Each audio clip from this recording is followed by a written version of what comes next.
Hello, hello. Hello. We have another manga chat video. Joining me today, Cole, because we both read the same series together, which we haven't done all too often. Yeah, not usually. It's I mean, there's stuff. Yeah, there's stuff we're like both caught up on. Yeah. But generally, we're kind of like passing series back and forth and stuff. Yeah, and... there's jump series that we both read. But otherwise, like, I don't remember the last time we were reading something concurrently. Maybe when you read Tokyo Ghoul for the first time. Oh yeah, and you did a 'Cause I was reread rereading it around to the same make time. sure I was talking about like every detail with you. And of course, the series we chose for this illustrious occasion of a shared, discussed reading project is Naruto. Yes, that's right. After I reread Bleach and completely reread One Piece up to current chapters, I felt like I needed to finish it off and reread Naruto. Cole, of course, bravely decided to join me on this endeavor. I think what's funny is that I started rereading One Piece because of that family day where Justin said he was bored. Oh, and I got the notification. Yeah. And I was like, read One Piece or whatever. And then he didn't. Yeah, fuck you, Justin. Fuck you. By the way, you little bitch. But then that also led me to read Bleach. Which is a classic. And Naruto. So, Justin's one message of saying he was bored Justin's one fuck up led me to read, what? Like 2,500 chapters of manga. I turn off the lamp approximately. because it's auto darkening the... Oh, I see. Yeah. The light is... There we go. Yeah, There we go. There we go. Now it doesn't look so sinister. Yeah, it looks a little eerie. There we go. But yeah, it's like rereading Bleach. In my mind, Bleach is was like a 5 out of 10 series. Something I read as a kid, mostly through inertia, and at some point I kind of lost interest in and started feeling pretty negative about. Yeah, rereading it, boom, massive upgrade in my opinion. I had to hit you with the strict Asian Obama to let you know, like, don't say that shit. Yeah. Give it another go. Who is strict Asian Obama? The guy from the GIF. What GIF? Okay. Okay. Do a little research. All right, everybody, we're doing a little show and tell. Strict Asian Obama GIF. It's from the show Industry. Apparently, oh my god.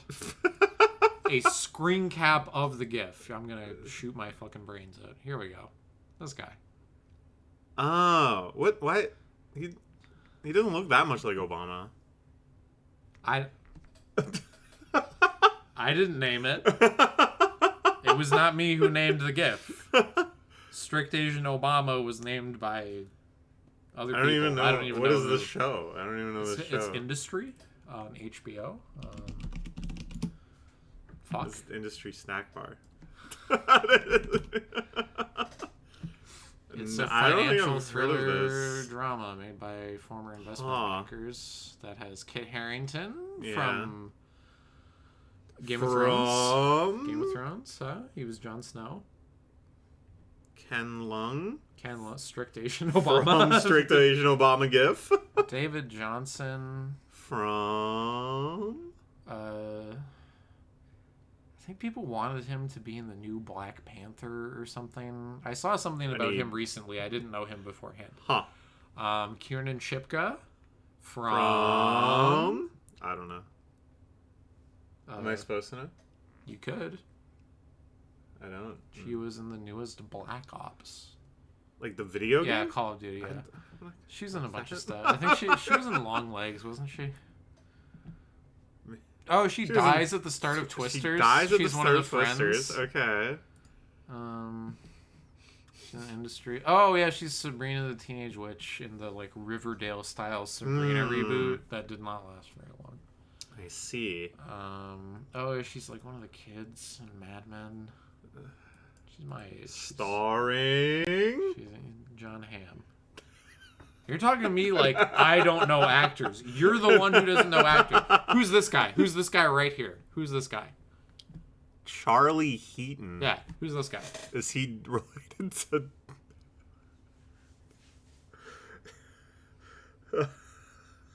I don't know. Who's Charlie Heaton? He's in Stranger Things. He's in He's the older brother of Will in Stranger Things, who has like a little bit of a school shooter vibe. Is that what Stranger Things is about? About no. No. He just has his vibe. That's your read of his vibe, not something in the show. Yes. That they say he has a school shooter vibe. Yeah, they don't say that because it was the 80s. Those didn't exist yet. Okay. Columbine hadn't happened yet. They hadn't invented that yet. Okay. This is a lot of information to take in. I was kind of like more focused on Naruto. Yeah, well, now we're playing the game, which is, do you know who fucking anybody is? Do you know who Jay Duplass is? He's the brother of Mark Duplass from I don't know. The League on FX. I just really like saying from like Greg Turkington. I know you do. Talk about Naruto. Okay, so Bleach, I was like, and then I reread it. Really bumped up in my opinion. I appreciated it way more. Yeah. Naruto, it's great. On a similar tier before I went into the reread, and now is like I can't get over how terrible this gets. Like, I really want to be charitable to it because I just love manga in general, and I love Weekly Shonen Jump, and I'm not getting any like personal satisfaction from hating on it because it was like a legit pillar of the magazine through many years. Okay, did that put money in our pockets? No, but being a pillar of the magazine, I have a kind of a parasocial relationship with Jump. When things are good for Jump, magazine. They're good for me. But well, that's just not true at all, because things have been good for Jump for a while, and you've been through some shit, man. No, I don't know. Mostly I like Jump, though. I'm all for Jump. Yeah, I know. What are you saying? I'm saying Jump has been good during times where you have been fucked up. Oh, yeah. It doesn't go the other way. Ah, I see. How do I put this? At any rate. So what you said just doesn't make sense. Okay, never mind. Okay, my bad. Well, imagine how much worse things would have been for me without if you got Weekly laid off Shonen Jump. And also Jump sucked. And also Jump sucked. I feel like we should start with things we liked. Okay. The first couple arcs are pretty good, I think. No. Chunin exams, good? Half good? Half good? Up until the tournament?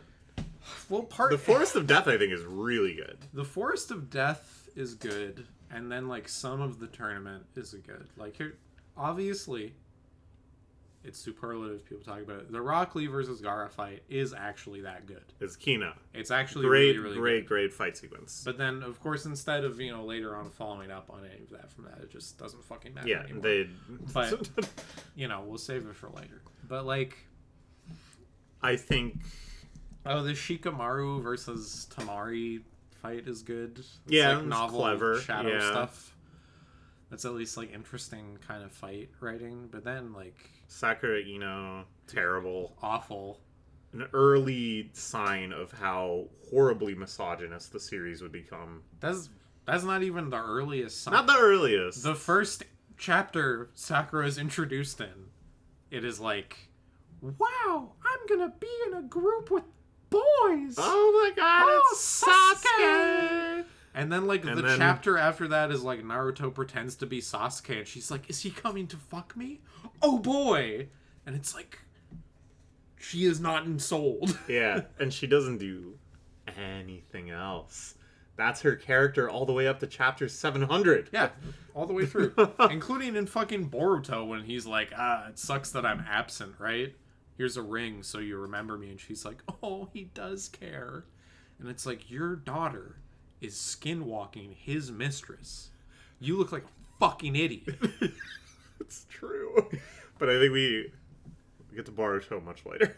Well, we gotta structure and center ourselves here. Okay, so things we liked. Things we liked. Part of Chunin exams. Part of Chunin exams. By the end, it loses its way. The test sequence, I think, is good at the very start of the Chunin exams.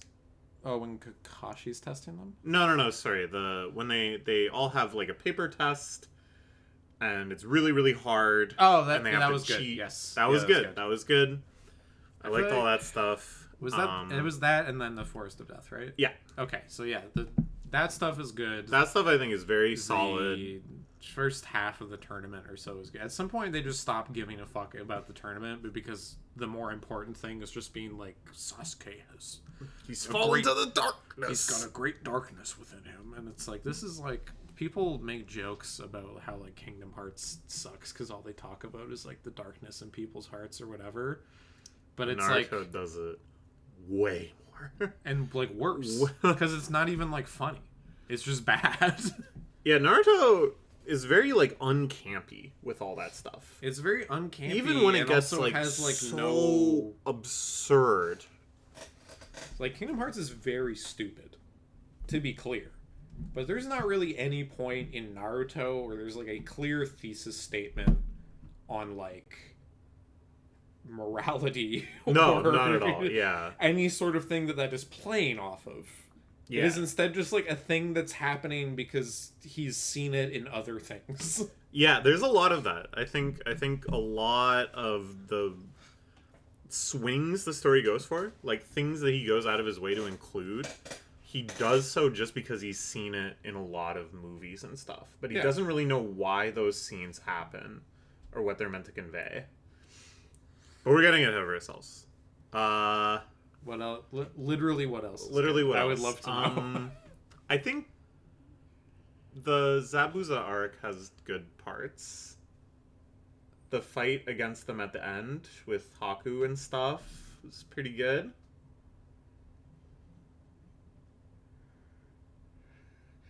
Like right at the start, the first big arc. Before the tuning. Before the tuning exams. Right, yeah. those guys. Okay, they get sent off to help build the bridge. Okay. It's another thing that's just like, and now we're gonna call this the Naruto Bridge, and it's like, why? Yeah. What did he do? Really? Like, the Great Naruto. The Great Naruto Bridge. And then they bring it back later as like, look at how many lives he's affected. And it's like, he's affected like 2 lives. Yeah, those are like the only guys that show up. Those are the only people that actually are like not related to like the war or whatever. Yeah. That he actually has any sort of personal connection with, to at all. Like, you can say Konohamaru, he was like the role model for, but they interact like twice. There's a chapter early on where we're introduced to Konohamaru, and then there's a later chapter where Konohamaru has already learned the Rasengan. Yeah. And like fights off like one of the pains, and it's just like, what? That doesn't make any sense. He's like 12 at this point or something. I mean, it's like, but then they treat it like, who cares, like whatever. It's more just like bizarre that it's like, it's like the whole series is like tell don't show. Oh yeah. So and not just in like they're saying a thing literally or whatever that like idiots use it to mean, but like a genuinely like a thing will have happened, and they'll just tell you that it happened, and then expect you to feel the emotional weight of that as if you watched it play out over the course of the story. Yeah. But instead they just go, Naruto's really been mentoring Konohamaru ever since the third Hokage died. Yeah, yeah. And it's just like, has he now? Okay, cool. Right. I guess. Like, the worst is the Team Kakashi remembering the good times over and over and over and over and over again. They go, we just got to get the team back together. Like the good old days. And it's when the good old days literally lasted like 30 chapters. The good old days were like 3 months of your lives. They hated each other for good chunks of it. And then they always do like the same 7 like flashback panels. The amount of reused panels in this series is mind-boggling. It feels like at a certain point every single chapter has like multiple consecutive pages where characters are just remembering stuff, and you just see the panels depicting it. But whenever they have these like, oh, we're so nostalgic for when Naruto and Sakura and Sasuke, they all got along. Those are like the same like 2 scenes where Sasuke's like, I saved you because my body moved on its own, and Naruto, you're one of the ones I want to fight. And they're just remembering like the same 2 things over and over and over again. but they're treating it as if they're like the Straw Hats and they've been on like a million adventures together, you know? Yeah. It's like show, don't tell. Like, it's tell, but it didn't even happen. Like, they're not even saying like, oh, we went on a whole bunch of other adventures you didn't see. They're just somehow being nostalgic for the one big mission they went on. And then, where they like briefly stop trying to kill each other. Well, because everything else you see them do is just being like, why do we gotta keep doing these gay missions where we rescue cats from trees? That's right. There is a bit of that. Shinobi is about killing people. Yeah. This is another thing, just talking about the total absence of moral messaging. The only, like, through line in Naruto's convictions and actions is that he wants to protect the village. And that's, like, his shinobi way of life. Yeah. Why does he want to protect the village? Why does anyone like the village?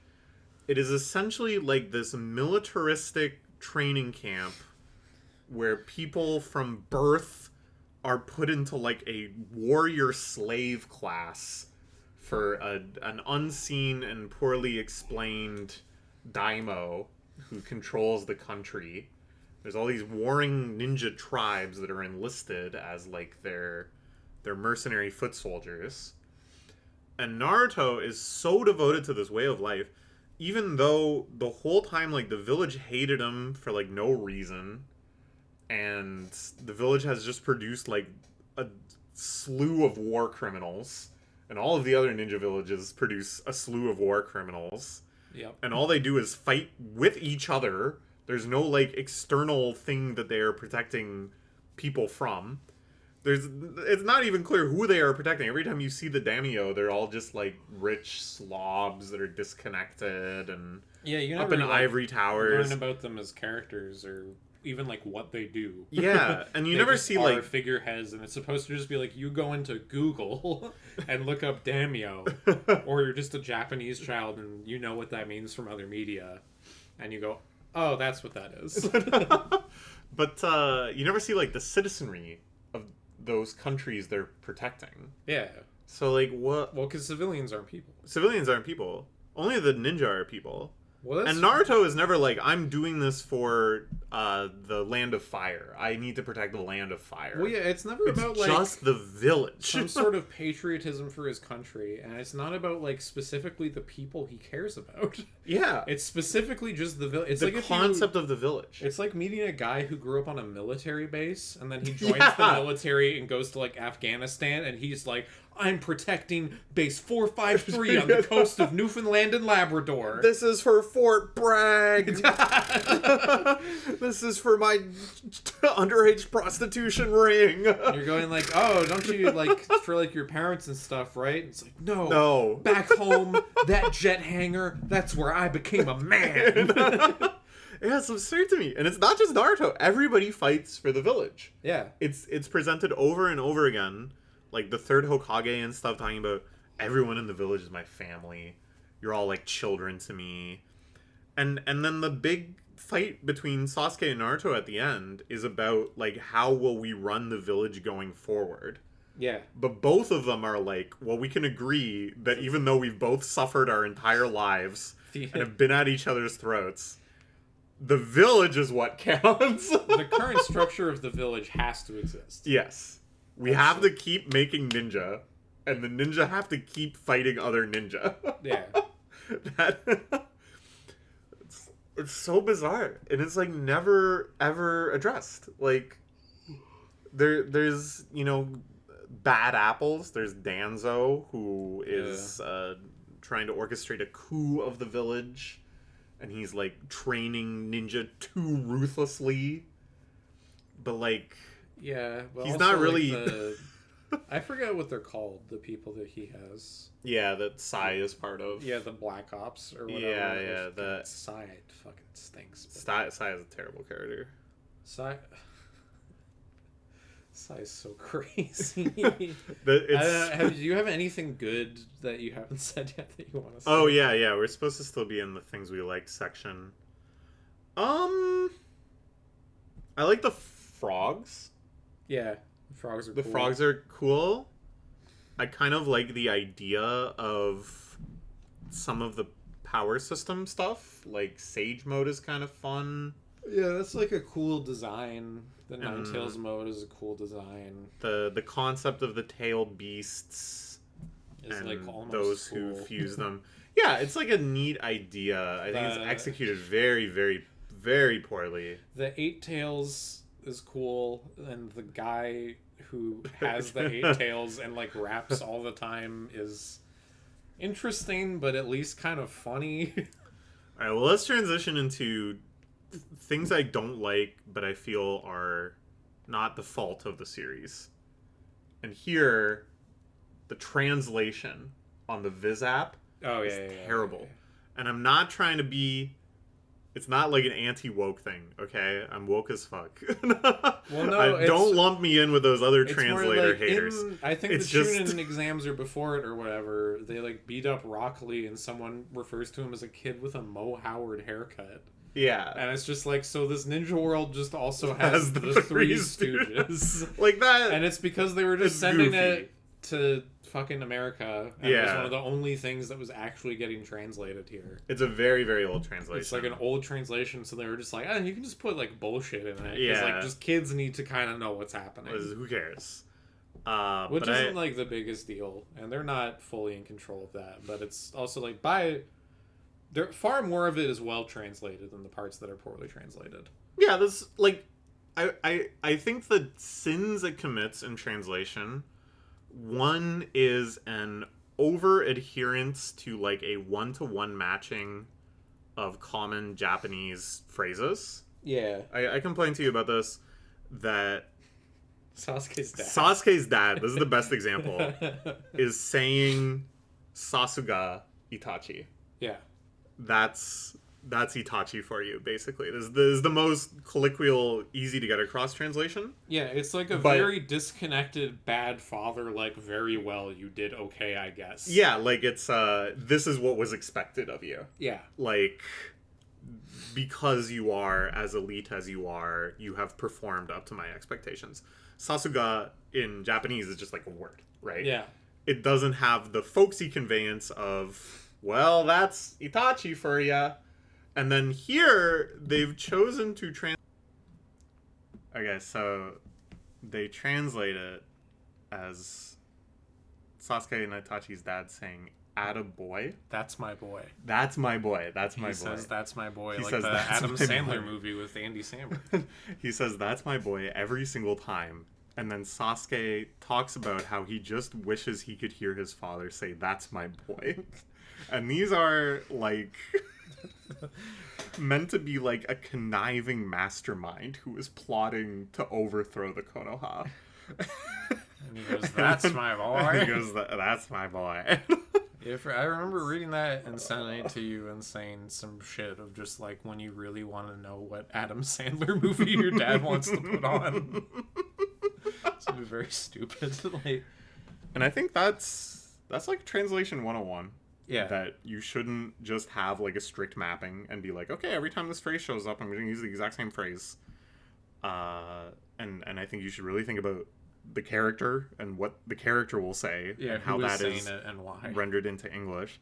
Another similar one is that in Japanese, you just say, yoroshiku onegaishimasu. Yeah.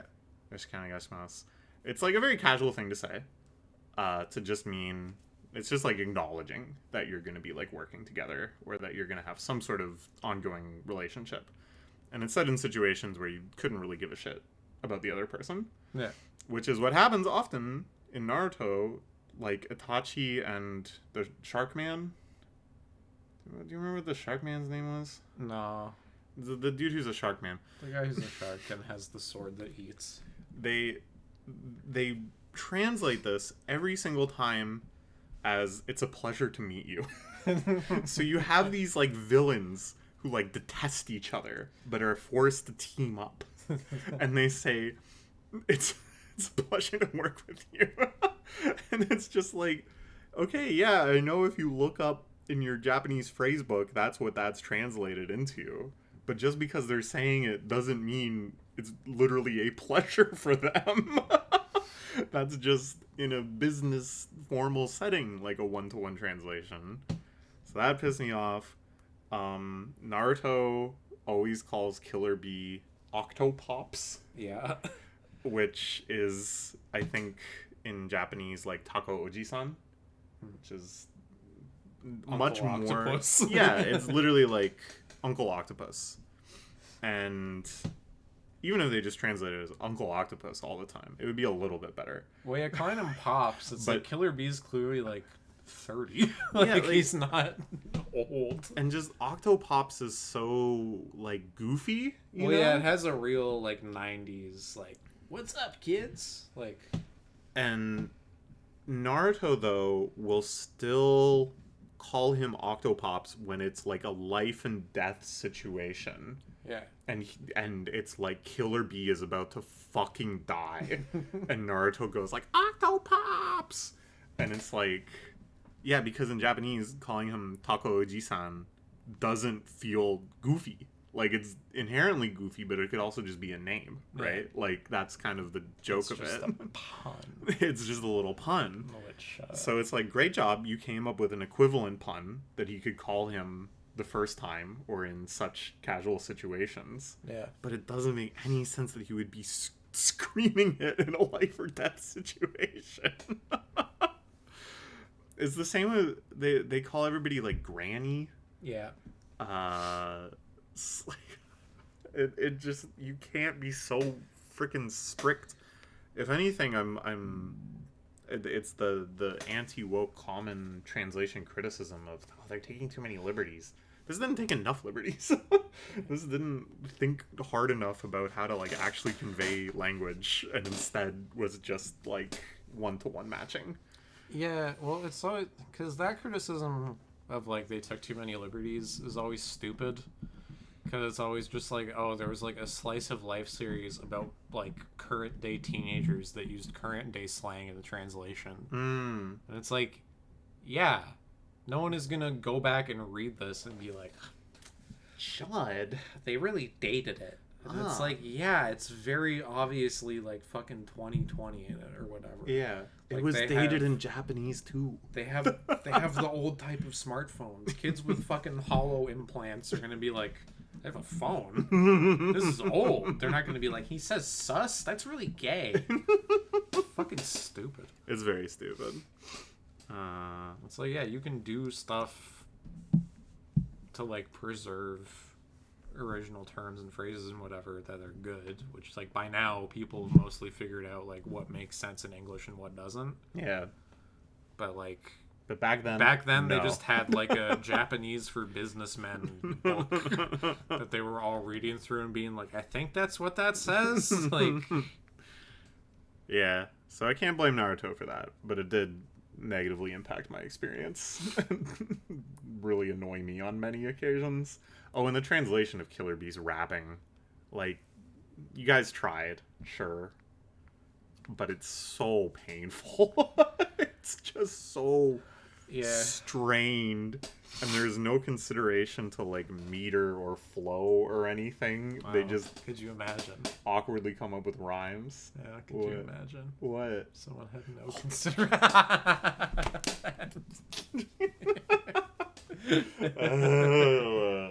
Okay.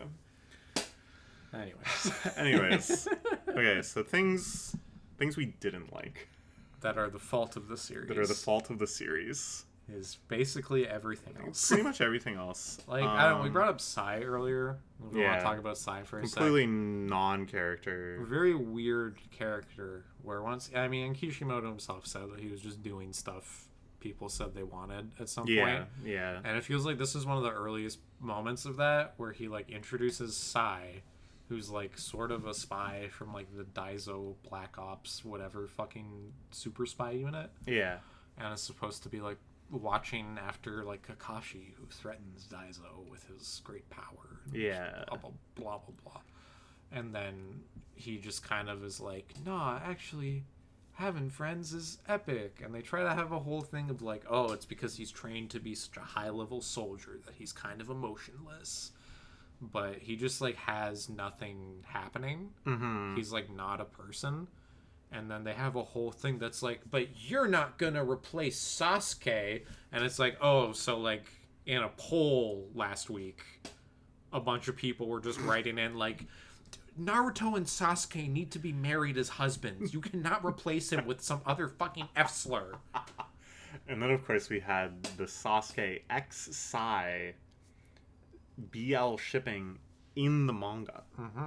I think that he kind of committed a transgression. Oh, by like acknowledging the fandom. Acknowledging the fandom, especially so directly, the Fujoshi not just with fandom. a change, but with like an acknowledgement that like he is thinking about what they want. With like an insert character for them. Yeah. In the form of a girl who dresses like she goes to Hot Topic and bites Sasuke to heal him. Or no, Sasuke bites her. Sasuke bites her, which is... She doesn't want to bite him. She wants to get bit. Yeah. Another just... Because he's so hot. Oh, my ovaries are exploding. An incredibly embarrassing, like, non-character. I gotta put this on my Super Hulock blog. Like... I'd say the only kind of personality trait she has is that she is shipping Sasuke all the time. And has BL fantasies about him and stuff. Yeah. And it's just like... Yeah, is her name Karen? The desperation. Yeah, Karen, thank you. Yeah. It's just another woman character that is like not a person, and frequently Sasuke just like goes like, get off me, whore. Like yeah, it's like kind of shocking because it's like everyone knows Naruto is pretty misogynistic. Like the treatment of maybe Sakura. Some people probably haven't read it since they were kids and were like, it was badass. Well, yeah, this is another one where as a kid, well, as a young adult, I guess, I was like, man, this series is like crazy misogynistic. But then going back and reading it again, it is so much more insidious than I recognized. Insidious, thank you. Like reading it all at once, especially instead of like week by week, and just feeling the compounding messages of how all the women are treated. Tsunade, sort of an exception in that she at least gets to have scenes where she is like powerful and affects change. Yeah, but also like all her motivations for anything are just based on guys she wanted to protect or have sex with. Yes, and we have to have her flash back to them dying over and over and over again. She's like, oh, my little brother wanted to be Hokage and then he died. This guy wanted to be Bang, wanted to be Hokage and then he died. Jiraiya was sexy to me and then he died. And when he died, I thought like, oh, when you came back, I was totally going to give it all up for you. Fuck. Yeah. And then she's like, but Naruto, you remind me of all of those guys. So I got to back you up because you're really going to become Hokage. And it's like, what do you're all we know about you is that you're a gambling addict. Yeah. You just like had remorse for being a fucking like degenerate who's like got 400 loan sharks after her, and then suddenly you were like, I'm actually the most responsible woman alive. and she's still probably the best written woman in the whole series, hands down. Yeah, like far and away. Do you remember when she had to have like her little humiliation ritual though, where she's like afraid of blood? Yeah, and she freaks the fuck out fighting against Kabuto and becomes useless. Yeah, and Naruto has to save her. Yeah, well, because she's a woman. She's so like a stupid fucking chick. She can't do stuff by herself. And then she becomes Hokage and like can't get anything done, and Danzo undermines her, and then the whole village gets annihilated. And then she gets to heal people, because that's the one thing that women get to do. Yeah, is heal people. Sakura being like, I gotta keep up with them, and then it's like, all right, you will. Great news! Kakashi is about to have a flashback about how the most important thing in a ninja group is to have a woman who heals people. Yeah. So you can feel justified when you read this arc about how Sakura has to go train with Tsunade during the time skip so she can learn how to heal wounds. So one day when Team Kakashi is back together and we go on missions, I won't have to see those beautiful boys get hurt. It's like he keeps acting like he's trying. He keeps acting like there's moments of equivalence. Yeah. And he keeps like trying to give Sakura arcs or whatever. Yeah. But her arcs always conclude with like, I need to redouble my efforts to getting Sasuke back so he can come in me and have a baby. Yeah, like it just revealed, like, it would be one thing if she just kind of got written off, you know, and she just recedes from the story, because the Shonen Jump formula, 2 guys and a girl, and often they do that to kind of like get over at the start, and then the girl just sort of disappears because they were just told to do that by editorial. Hedge your bets, get a woman in there. And sometimes it's like Death Note, where it seems almost spiteful. Well, at least Death Note, it's like, it's supposed to be evil that Light is such a misogynist. But with Naruto, it's like he keeps like thinking that this is giving something to the girl characters. Yeah, it's like oh, Hinata has a moment of empowerment. She stands up against Neji. Gosh, she is also not a fucking character. Let's put her through the ringer. She's like such a fake fucking, like, literally, it's so fucking crazy. Like, it's so crazy. Because once again, like, my experience with Naruto, which I think we talked about when we talked about Bleach, was just that I was like basically the only kid really into Bleach in a class full of kids who were really into Naruto. Yeah. So I read it to just like be aware of what is happening, and I fucking hated it the whole time. I thought it was fucking shit the whole time. Like, my expectations were in the gutter, so there were moments where I was pleasantly surprised with this, because I remember just, like, when it finished in, like, 2014? Yeah, 2014. 2014. Yeah, I was in grade 8. Like, and I was just, it's okay. And I was reading it, and I was like, this fucking stinks. This is stupid and fucking gay and stuff. Like, this is lame. You know? And then reading it now as an adult, like 12 years later, I was like, this is like... It's like evil. This is like evil, and also like has more good things in it than I remember, but is still evil. And it's mostly that like 0 good things went up to like 3. Yeah, like it's freaking great, because you look at Bleach, and you look at like, okay, like Renji and Rukia have like their own personal story and connection that plays out, and like you see an evolution of that dynamic over the course of the series. Ichigo and Orihime have like specific moments of just them together throughout the entire series that shows their relationship. And so when you have this little like, look, there's an end game thing that all these series have to do for whatever reason, it makes sense. You're like, oh, I get it. I remember all those moments. I remember those moments. I saw their relationship progress. Hinata sees Naruto and is like, wow, he's brave. I want to be like him. They never talk, almost ever. Yeah. They interact like 2 more times after that. Yeah. And then it's just like, and by the way, he comes in her and has a baby. And it's like, why? 2 babies. Oh, God, they have 2 kids. That's right. Boruto has a younger sister. Naruto fans like me remember. He doesn't have just 1 chud. He has 2 chuds. But yeah, that's like... I can relate, because I also was reading Naruto and Bleach mostly to hate better. Because I was diehard One Piece fan. You're on 4chan. I'm on 4chan all the time, and the weekly discussion threads for the big 3. And I had to hate properly and read these things. And I genuinely was like, I'm going to read them again unbiased. And like really try to enjoy them for what they were. And I just liked Naruto even less. Like, well, another thing, like, we don't talk about, like... It really overwhelmed me how the misogyny in, like, like, the big 3, right? You want to talk about the misogyny, right? It's like... Which is how they power scale shonen now. We've talked about it. It's about which one is the most feminist. But, like, specifically on this vector, right? Since we've been talking about it.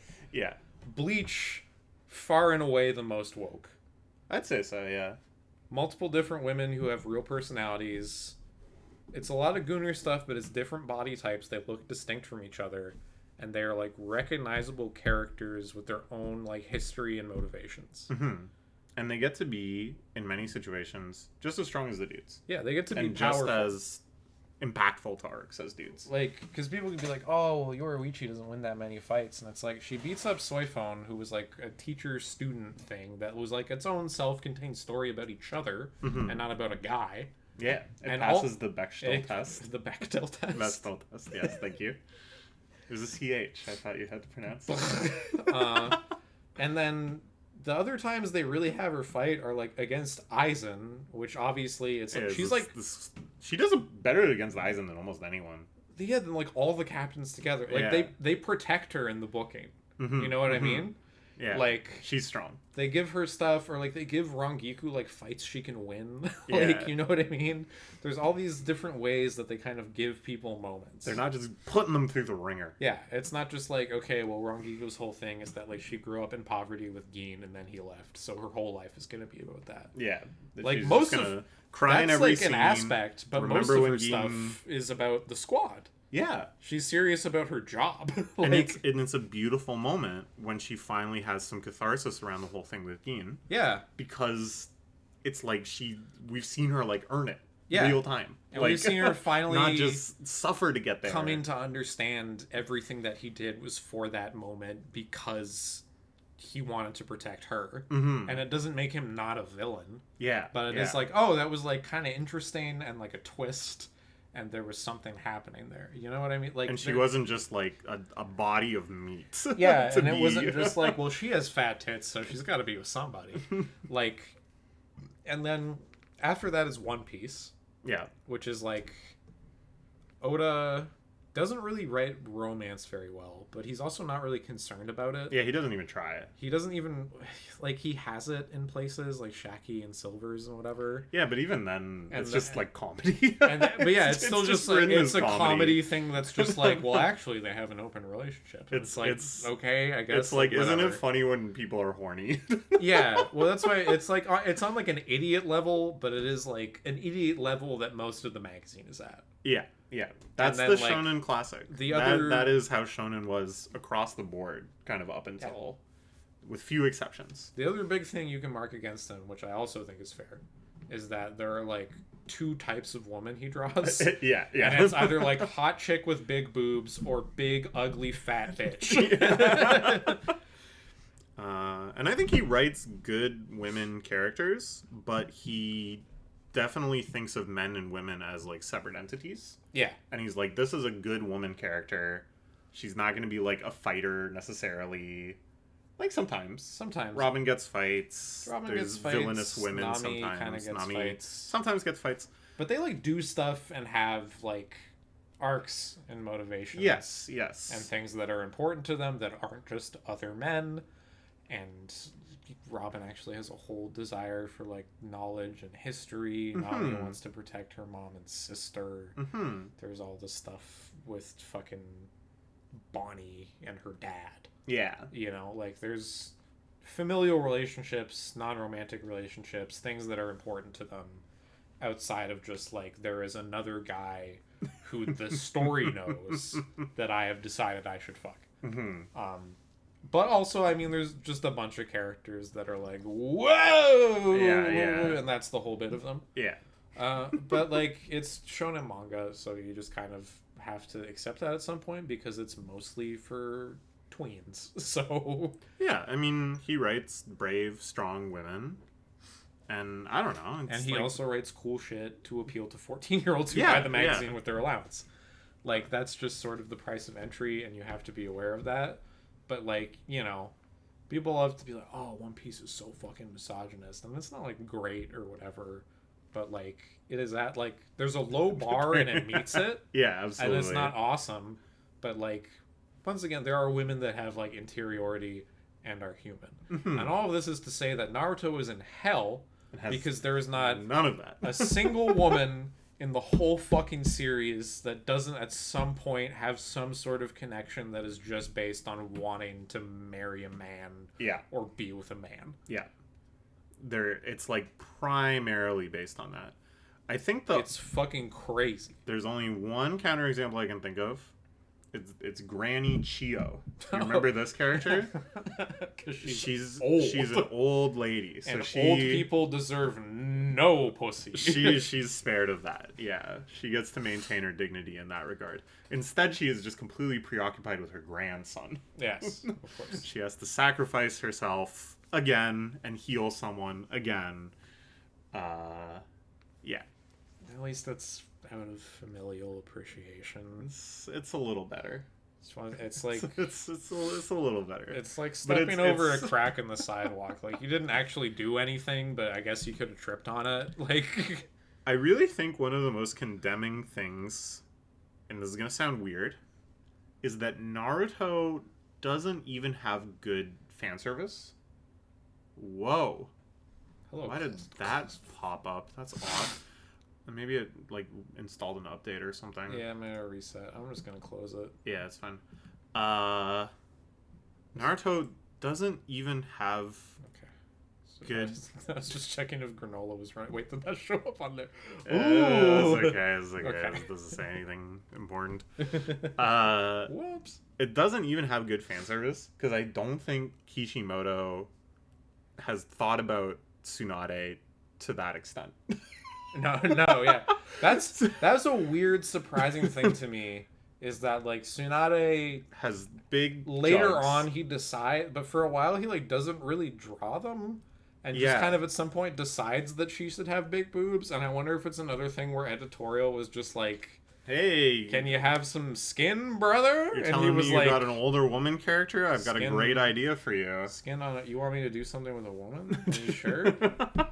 Yeah, Naruto is one of the greatest arguments against the like weekly shonen manga is slavery, and they're all being abused. Oh man, don't get me started on that. Well, we don't have to get started on that. All I'm gonna say is that like, if it was really like there are just guys breathing down their necks telling them do this, do that, don't do this, don't do that, they would not have let this motherfucker for like most of a 700 page or chapter series just like quiet quit, barely write anything, reuse panels fucking constantly. It's the same way I felt about Himiten when I read it recently. Where in like the back quarter or so, just like the same thing happens over and over. Yeah. With the same flashbacks. Just going through the motions. And the same thoughts of just like, oh, actually our relationship isn't exactly like I thought. Yeah. For like 15 or 20 chapters, which is fucking insane because that's like 4 months of life. Yeah. That you're just like reading the new chapter and it's just the same shit as the last week. And it's like, yeah, I don't know. I think if editorial were like actually demons, then like that's where you crack the whip. you're cracking the whip at a guy for like, you didn't draw bespoke new art for our series just because you think you're special because you're a fucking hit. And it's like, yeah, because people are stupid and can't be trusted. Well, the whole thing with Tsunade too. Again, I think he doesn't like. There's this sexy no jutsu, the ninja centerfold, which Naruto does occasionally, which you can say is kind of fan service, but it's telling that it's not one of the women. It's Naruto turning into a chick, and even then, it's like, it's just like goofy or whatever. I feel like he doesn't really understand the sexual quality there. He just knows what it should look like. He knows women exist, and like logically a story surely would have some in them. That is like about as far as it goes. And that's another thing, is that people, and it wasn't like a perfect series, but it's like a 6 or 7 out of 10. People are losing their fucking minds over like this and that in My Hero Academia, all this stuff, and it's like Horikoshi was a Kishimoto assistant. He was, yeah. On that scale, My Hero Academia is like a 40. Like, it is a 40 out of 10 because it's like, okay, the women scale. Well, no, just like in a general scale. Oh, I see. Yeah, of just like craft and creation. Yeah. But even with the women, like Uraraka has like a whole thing of being into Deku, and then at some point is just like, you know what I actually want to focus on? Making money for my family. Yeah. And it's like, that's like the thoughts of a real human. Yeah. And then My she Hero has Academia has tons of like booby comedy, lecherous fan service. You can find all that off-putting. It's completely fair too. It's actually a very normal reaction. Yeah. But like, still, compared to Naruto, yeah, like it's great. It's high art. It's crazy. Like I don't think fan service is feminist by any stretch. You can definitely say that fan service is objectifying and misogynistic in its own way, but Naruto, I think, legitimately is incapable of fan service because it lacks that level of respect for its women characters. Well, you would have to believe that women are desirable in the first place. Well, yeah, okay, so the thing with Tsunade is an example of a whole other conversation. I have one other thing to say about misogyny that I think really reflects this whole thing. We have Shikamaru, yeah, who is constantly touted as the smartest person yeah. in the world of Naruto. And all his thoughts are just like, women are so fucking dumb and emotional. He is like a rampant misogynist. He thinks all women are dumb and emotional and useless and best to just be ignored. And the conclusion is that he's right. He's correct. He's right every single time. Every single time. And he steps up to protect the pregnant teacher. Yeah. That his teacher impregnated. Because that's a man's job. Yeah, that's like a classic like knight chivalry samurai code, whatever you're like. And she, by the way, does like nothing. She's like not a person. She's not a person. She gets to suffer again because her man died. There's the other girl teacher who is like the previous target of Orochimaru. Oh yeah, and she doesn't do anything gets, either. Like, completely sidelined as soon as they're done explaining that he could target people, basically. And again, a character that's given a very revealing outfit and a very busty body, if you recall, but isn't really given fan service moments. Attention isn't drawn to that. And you can say, oh, wow, that's so progressive. She's not objectified. But I literally think Kishimoto doesn't even, like, recognize that that's what she looks like. Well, it's like... Because she's just a prop. Yeah, well, it's, like, worse than, like, being objectified for her body. She's, like, not ensouled. Like, she's a golem. Not ensouled, yeah. Her whole purpose is just that, like, he needed a character to proctor the exam and then tell people about what happened to Sasuke. Yeah. Those are the only two things she exists for, and when she's done with them... Well, there's a third key one. What? He needed someone to have been a victim of Orochimaru before. Yeah. Which ties into the Sasuke stuff. Yeah, yeah. And he's like, okay, we have this character who's basically just going to be like a victim. Yeah. Who has lost a big fight before and is now super traumatized and will lose again. I guess she could be a woman. Well, it's like he wasn't thinking that far. I genuinely believe he was like, well, I guess we can just do something with like this chick I drew to like be the exam lady. Because she doesn't fucking matter. I'm definitely not going to do anything with her. That's a good... Yeah, that's probably more like it. Like, it's just the throwaway thing, and he could have done that with a male character just as easily, and he does. Yeah. But it just, like, when she's one of, like, fucking 10 named women that show up at all, it's like, oh, wow. Even, like, Naruto's whole relationship with his mom is what is the purpose of her?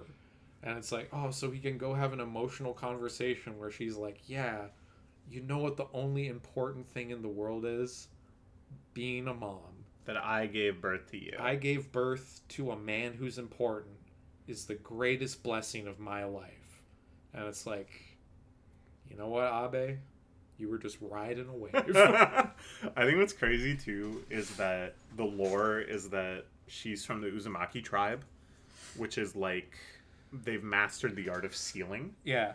And so she was able to teach her husband to seal. She was able to teach her husband, who was not in that tribe, to seal the most powerful beast of all time away. And he was so good at it that he put a cool bonus seal that had her in it, so Naruto could talk to her later. Yeah, he becomes the greatest sealer of all time. Yeah, and then he teaches Jiraiya how to control seals somehow also. Yeah, she was just like a womb. She was literally just a vessel for a main character for a shonen manga to be born. Who else we got? The Mizukage is incredibly embarrassing. Fucking doesn't really even do anything. Ino, the horrible character. The most fucked up thing they do to her is like they kind of have something going on with like her and Shikamaru and then Choji, thank you. Yeah. Choji, I was something. Yeah. Choji with she could show formation and like they grew up together and their families know each other, and that's like kind of something for her that like doesn't suck and isn't just about her being boy crazy for Sasuke. But then they have her start going out with Sai because he reminds her of Sasuke, and they get married and have kids. It's so insane, man. It's fucking crazy. It's so insane.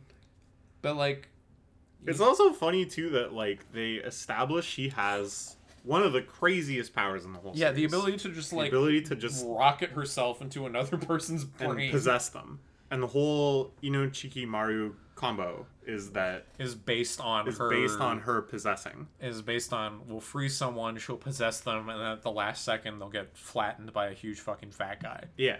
Which is great. That's fun. That's fun. It's genuinely fun. That harkens back to the Chunin exams where he had like ideas.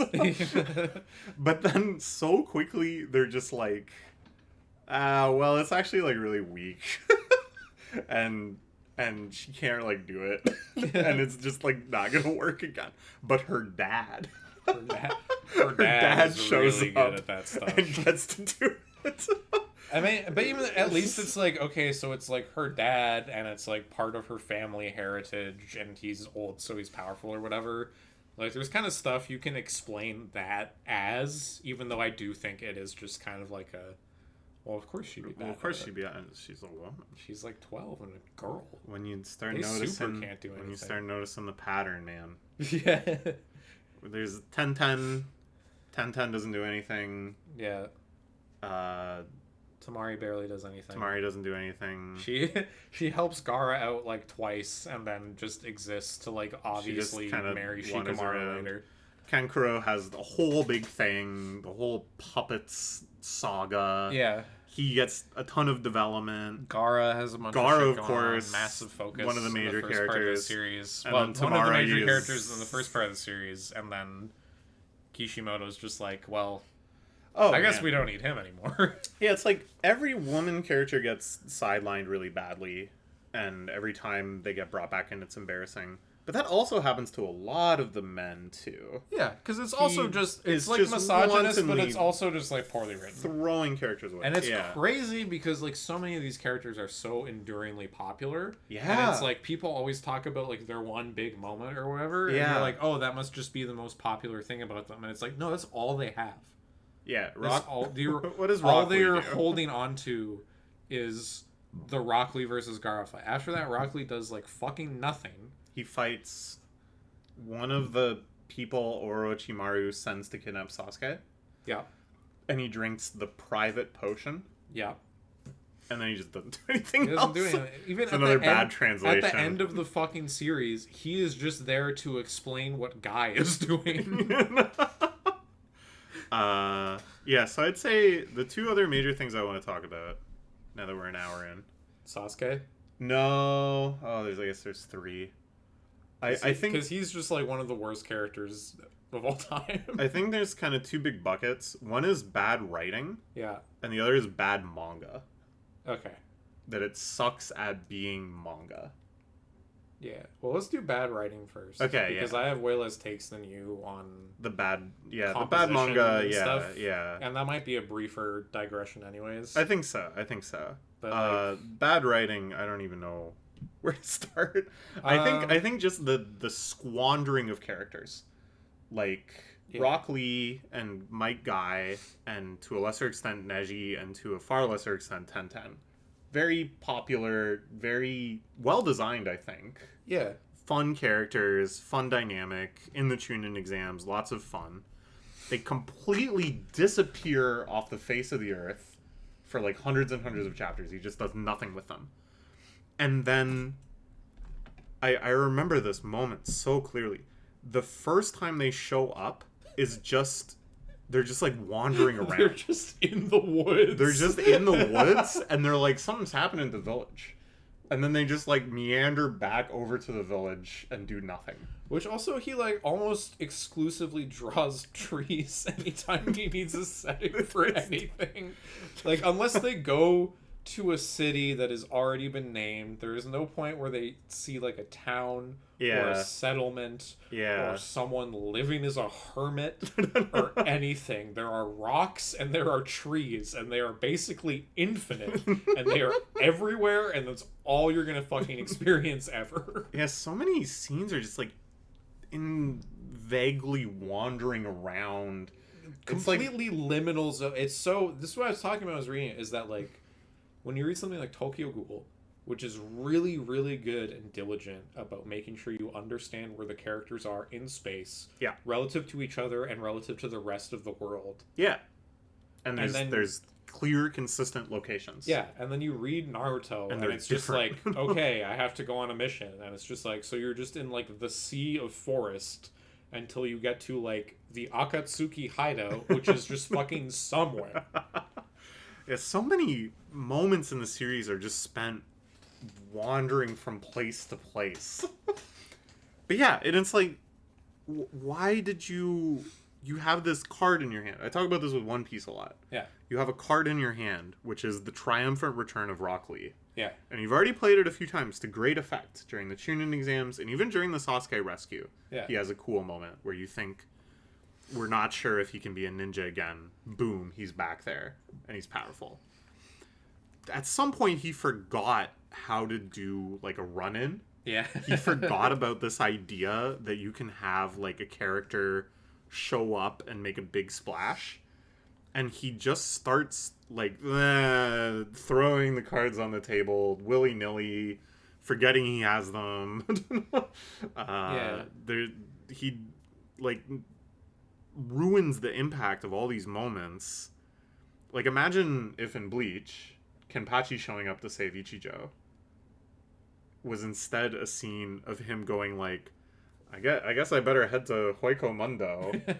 And then just a couple of shots of him just like wandering his way over there. And then being like him just walking through sand for like 3 pages. And then going, I think he's over there. Uh-oh, he looks like he's in trouble. Like it's so squandering. It's like you have these characters that you've actually infused so much goodwill into, and you just waste them. Yeah, over and over. Like, I don't think even like pre-Shippuden there's that much that's like especially good or even great. But like there's stuff there that at least like I could understand on a higher level, like why people got attached to. Yeah. And then just like the entire last almost 500 chapters of this fucking series is just being like, and who gives a fuck about that? Yeah. Aliens are here. Like, yeah, like he starts pandering a bunch. Well, he gets really into the idea of like symbolism. But at no point did he ever think about it until he starts to write it. Yeah. There's no point where he's like, and I'm gonna have this later, so I'll seed it now. Naruto fights Sasuke on top of the statues of the founders. Mm-hmm. And it's just kind of like a thing that looks cool. And then later on, it's like, actually, the founder people and the Uchihas have always been at war. And that was symbolic. Naruto manages to put a scratch on Sasuke's headband, which is this huge moment of him always saying, you couldn't put a scratch on my headband. Mm-hmm. You suck, or whatever. And Sasuke, like, it's supposed to be this, like, fraught emotional moment of, like, Naruto lost, but he, like, proved something. Yeah. And this is kind of like unsettle them both going forward. Yeah. And instead, it's just like, and the Akatsuki are here, and every single one of them has also put a scratch through their headband of the clan they used to belong to. And it's like, why? That doesn't mean anything. It's so stupid. It only means something when it happened to Sasuke. Are you telling me that every single one of these fucking people had like a guy who was trying to stop them who scraped that? Or they were like, Chio, you'll never scrape my headband. Like, it's, what are you doing? It's so dumb. It's so frustrating. So then this, like, he is so obsessed suddenly with this feeling of, like, patterns and repetition. Everyone growing up was in these groups of 3 ninja units with a mentor. Yeah. And it's all this stuff. It's like poetry. It rhymes. So then there's even just moments that's like, actually, check out this flashback. when my guy was growing up, everyone thought he was a big dumb retard. And Kakashi looked at him and went, you know what? I think being a big dumb retard is kind of cool. And actually, that's like a really big, like, heartfelt moment of their connection to each other. And that's why they're always rivals. Just like Naruto and Sasuke are rivals. Just like Rock Lee and Naruto are rivals. They're always butting heads, you know, but it's just because they want to bring each other better. It's like, what are you fucking talking about? You thought of that on the toilet. Like, it's fucking stupid. You're wasting your fucking time. You're wasting our time. Because that fucking climax of this series is so goddamn long. And it's literally excruciating. The idea of, okay, what if Kabuto, who is still here for some reason, which at least, like, that is, like, a little sort of interesting... But again, was wasted definitely not and planned. Doesn't actually planned or like used to its full effect or whatever. But it's like an idea at least. It's an idea. What if he resurrects everybody? Oh, so then God. Just any character that has ever been seen or named ever comes back to life, and then you have like 200 chapters of people just being like, I'm your dad, but you have to kill me, and it's really sad, and I'm your dad, and you have to kill me, and I'm your mentor, I'm your dad, I'm the founder, I'm every Hokage, I'm old Uchihas, I'm new Uchihas, like... All the scenes where they're like, this is how my attack works, I'm so sorry, my zombie magic is making me use it, but here's how you beat it. You need to understand how to beat me. What? You finally surpassed me in the usage of the shadow art. I'm so proud of you, my son. It's like, who gives a shit? None of these are people. Because the parents aren't fucking characters. And so much of that is like, look, their parents are here, their mentors are here. These guys who like really helped light the way for them. And it's like, no, they fucking didn't. Yeah. Shikamaru talks to his dad, and all it establishes is that he looks like his dad. That they both don't respect women, and they look like each other. All the parents are just like large clones. Scaled them up, yeah. Choji's like, don't worry, guys, my dad is here to help. And it's just like another fat guy. It's like, oh no, Shikamaru and Aido's dads died back at home base or whatever. And it's like, just clones of them that got squished into goo. They could have been fucking anybody. It's crazy. You got a problem with me? You got a problem with my dad. It's just the same, like, stretched out JPEG. Yeah, it was like, and then they fucking show in the future they all have kids that also look exactly like them. Exactly like them. The only one who doesn't is fucking Sasuke's daughter, because she's skinwalking Karen. She looks like Karen for some reason. For no reason. Oh my god. But it's not, okay, it's so obvious so stupid. throughout the whole series that Sasuke is supposed to be the main villain. Yeah. And then at some point, he just is suddenly like, actually he's a friend again. Yeah. Because people just wanted to see them be friends again. Yeah. So he decided they would be friends again. But until that point, he's just like mini Hitler and just does mini Hitler stuff. Yeah. For like the whole fucking series, including just like every time he sees Sakura just being like, you're a big stupid bitch, get the fuck away from me. And like tries to kill her like he just twice. Straight up tries to murder her. He tries to kill her, he tries to kill Karen. Both of them are still like slaves for him. Fucking. And they don't even try to walk it back. They don't even try to be like, well, actually, he secretly was trying to like help you by doing that. No. He just wants to kill them. He's just like this weird child that has bloodlust all the time. And they just don't really acknowledge it or try to do anything about that. It is instead just at some point like, oh, well, he has bloodlust for the good reason now. And then at time skips and it's like, for the village. It time skips and then suddenly he's like, oh, well, I'm really sad about all that stuff now. It's like, what are you talking about? Oh my god. It's literally just like, okay, he kills Itachi, and then it's like this big like villain moment of like, I finally realized what I actually need to do. Kill everybody ever. And then he like talks to Obito, which that's a whole other fucking stupid thing. Oh my god, yeah. This is another one where it's just like... Kakashi had a sad backstory where his friend who was an Uchiha gave him his eye.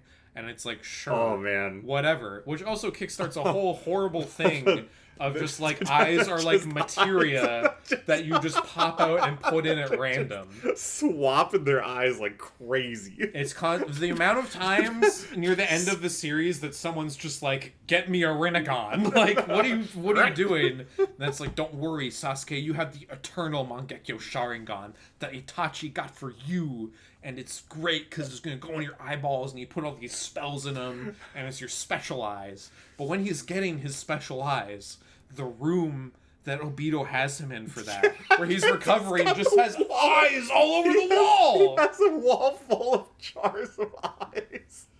It's so stupid. No, it's like absurd that you think the first time you hear about somebody inheriting a Sharingan, you think it's like a magical process. Yeah. Where it's like, I'm fusing my chakra into you. Now your eyes are mine. No, they're literally ripping out people's eyes and swapping the fleshy orbs back and forth. It's like so grisly body horror-y that it would actually be really cool.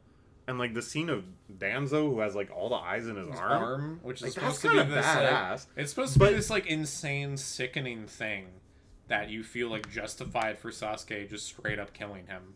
Because he just, like, orchestrated this whole fall of the Uchiha clan so he could have an armful of eyeballs to just do evil shit with. But yeah, it's like... But once again, it's like all these different guys who have these different motivations and stuff, and there is never a point where the series tries to, like, center that around an ideology or an ideological dispute. Yeah, It is just, like, kill people all the time forever versus don't do that. And that is the whole thing. There is no fucking consideration. Like, the whole thing with Sasuke and Naruto is not really like they're on separate paths and they have to clash, which is like a classic thing they could do. Mm-hmm. But is instead just like he wants to constantly save his friend who every time he sees him is just like jerking off into blood and being like, I love this! This is so good! Yes!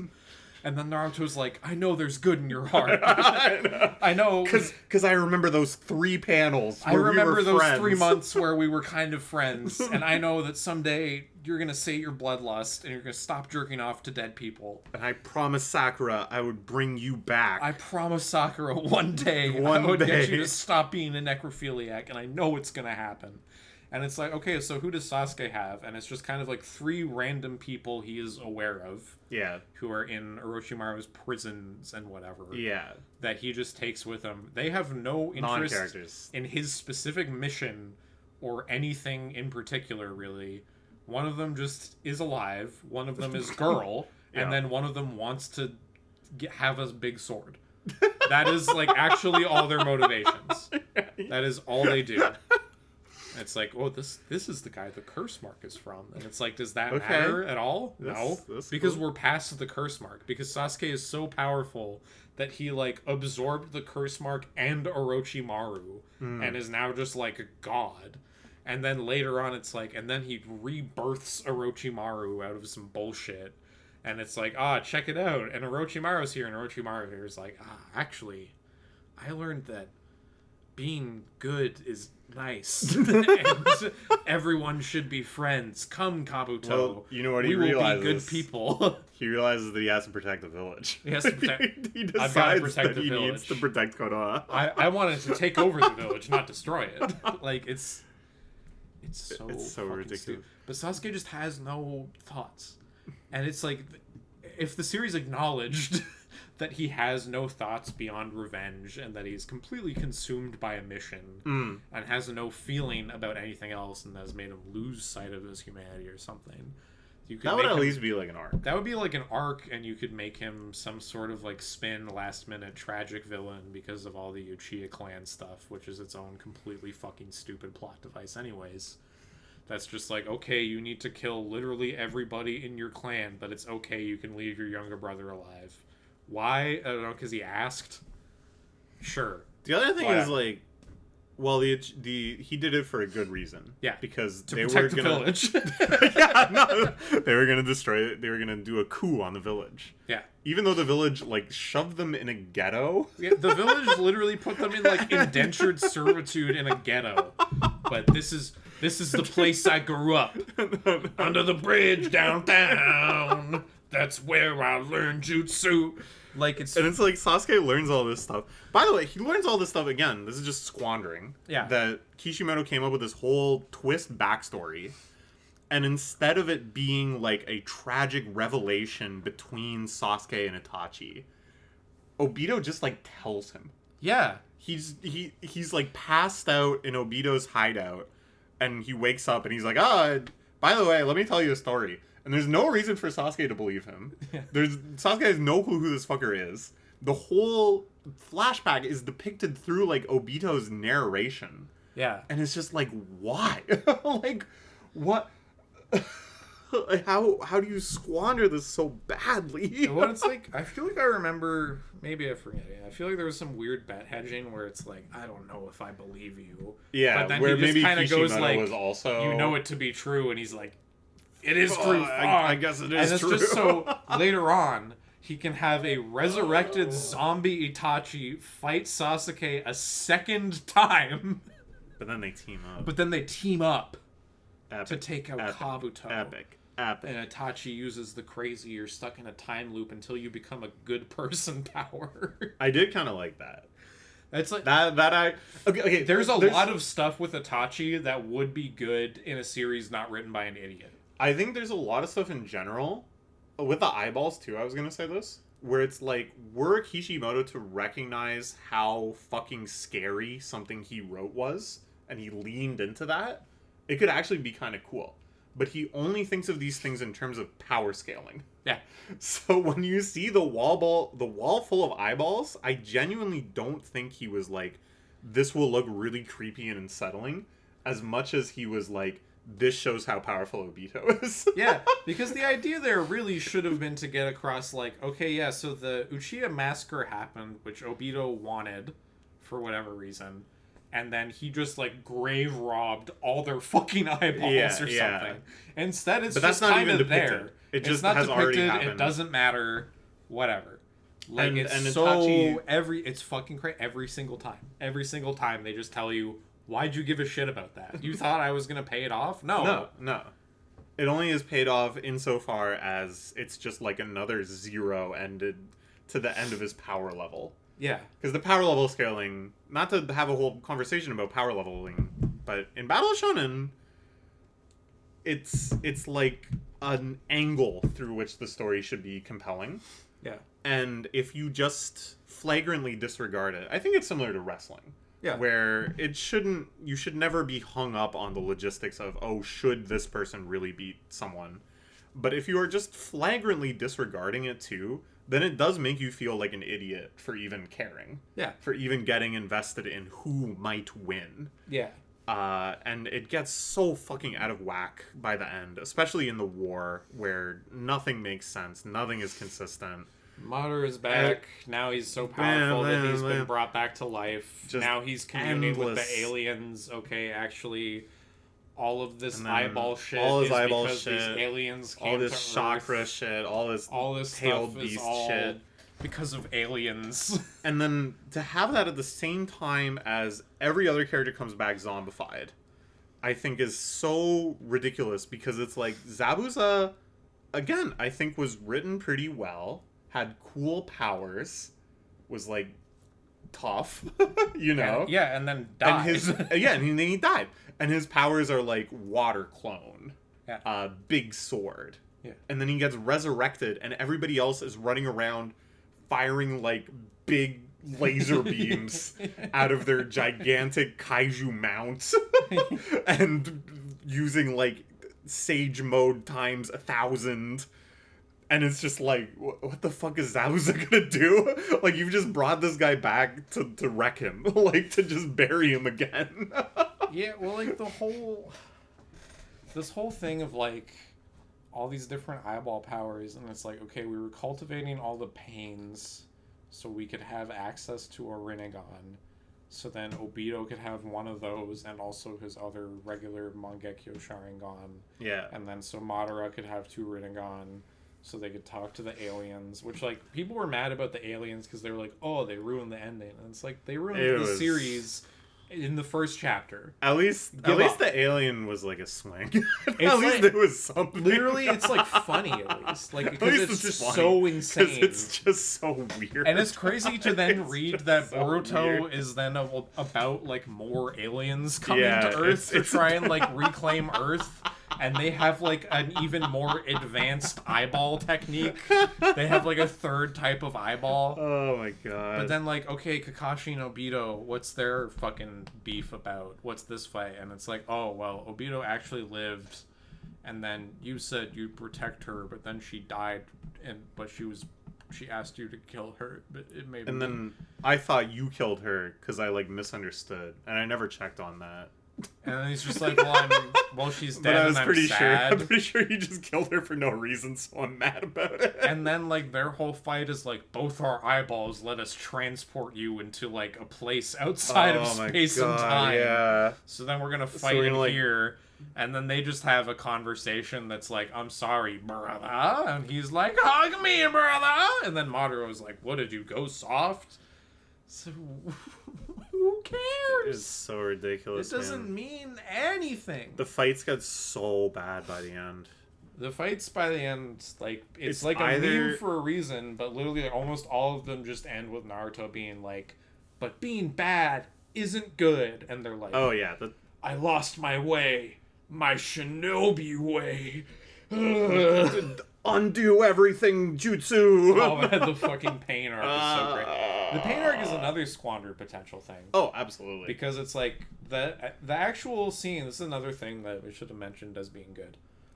Is that I think the part where Jiraiya goes to track it down, and then fights and dies to pain was actually like really good. That was good. That felt like ninja action. That felt like ninja action, and it felt like it was from another series because it was like actually like, oh, this is kind of cool. The setting was interesting, sense, and it has a new setting.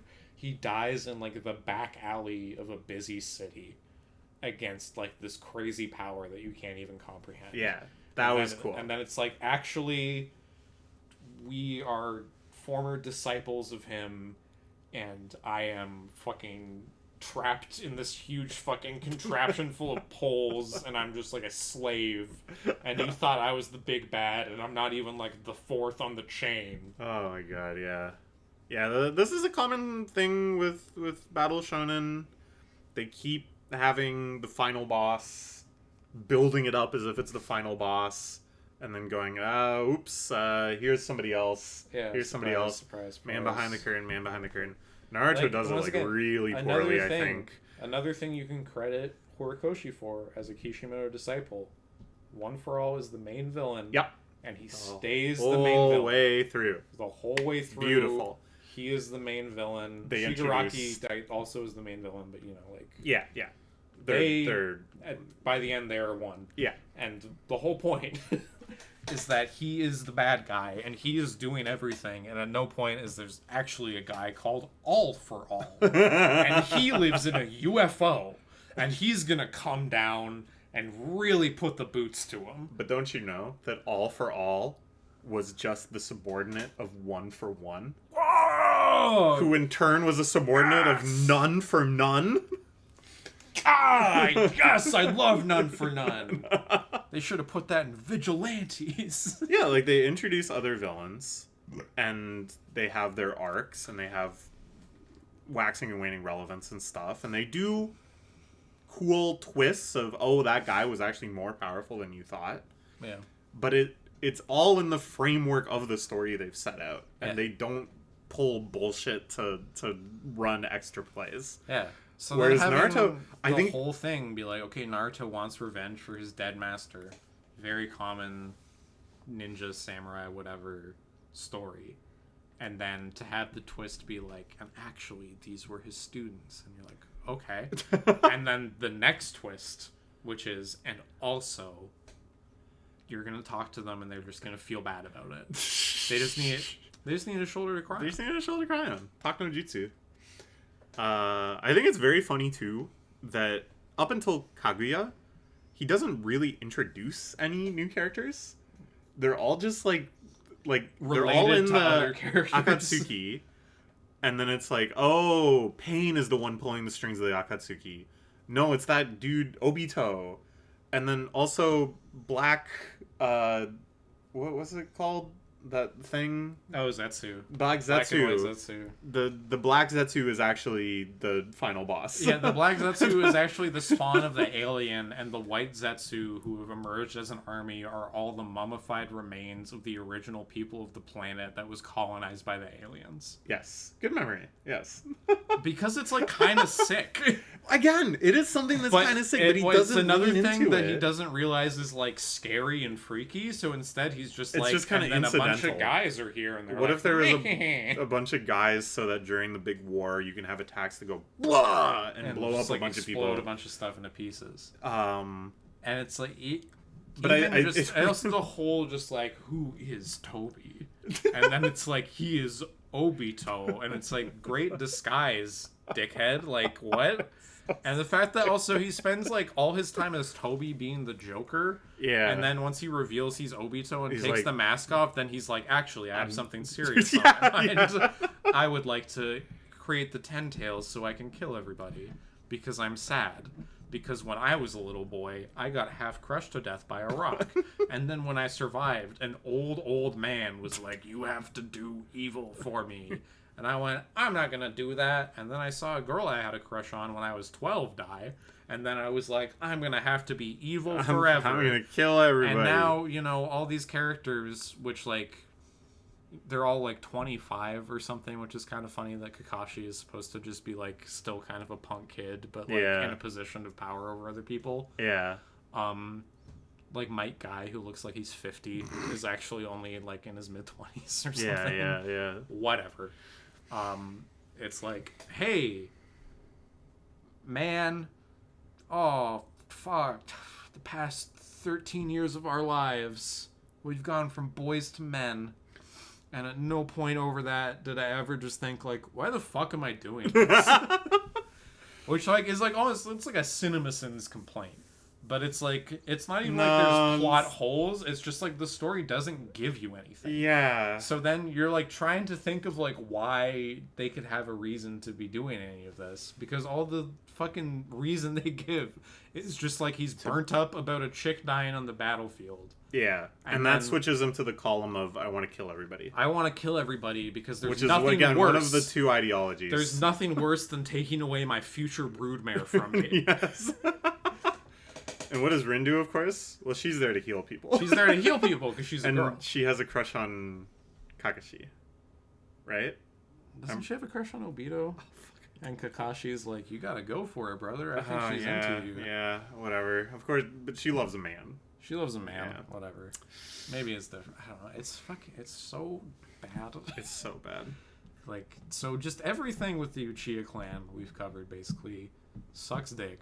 Yeah. Sasuke's, like, face turn at the end, where even when he's helping them, he's still just like, don't touch me, whore, to Sakura. Yeah. And then at the very, very end is like, we have to have a big duel, epic battle for the... Who gets to be in charge of what the village is like? Who gets... Are we gonna do black pill or white pill? The choice is yours. But we're still going to have ninja. And people are still going to be born into this warrior caste. So. Yeah, it's still like, we're going to be raising child soldiers. We're still going to have all the, like, elders and stuff who are like, you're right, Danzo. We should slaughter those slaves we have. Yeah. They're getting a little too uppity. And then, like...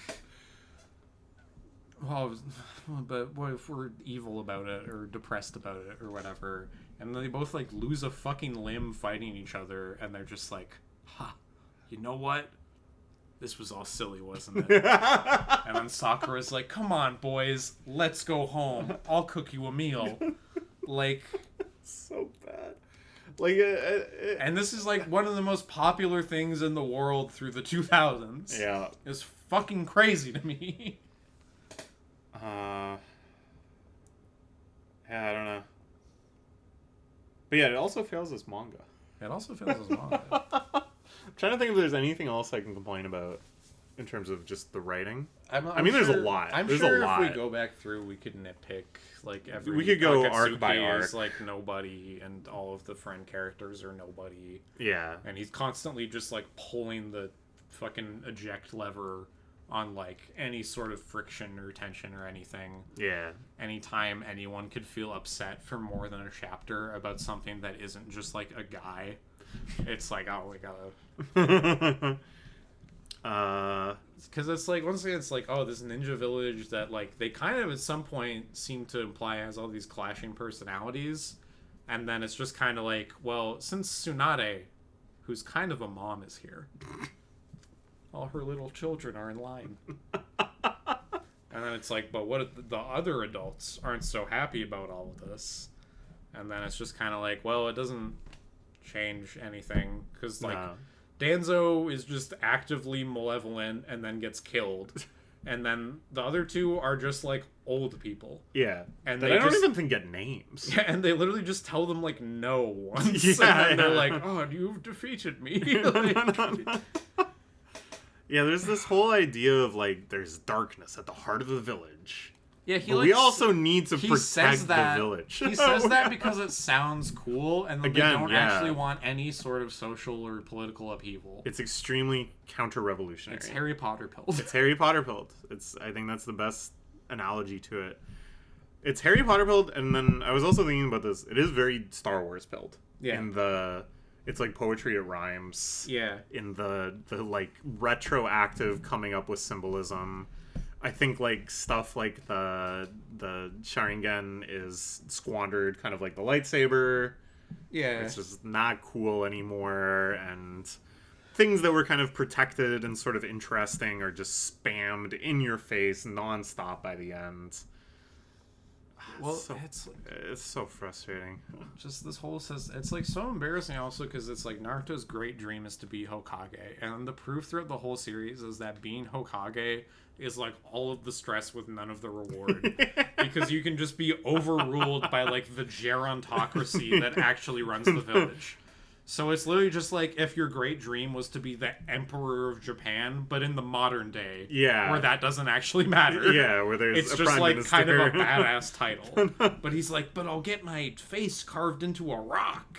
They'll have to acknowledge me. They'll have to acknowledge me, and nothing is more important than getting the village to acknowledge me. The village, not literally being so powerful and saving them so many times and being in a position of influence that I can create the conditions that when a future child is born with the Nine Tails, they will not just be treated as like a leper who needs to be murdered. Yeah. They treat child Naruto like so terribly. They're like evil to him. They're and he's so like, evil to him. There's nothing more important to me than this village. And it's like, you're literally just Why? like, you're an orphan that lives on the fucking street, basically.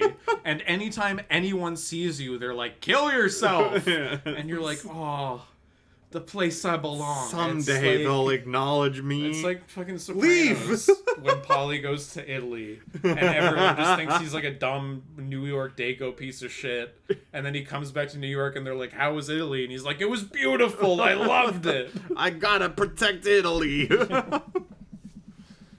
Oh yeah, so my qualms with it as manga. This is the first time I was reading like the full Tankobon scans. Yeah. Where they have like little interviews with Kishimoto and stuff, or just little blurbs and stuff he writes.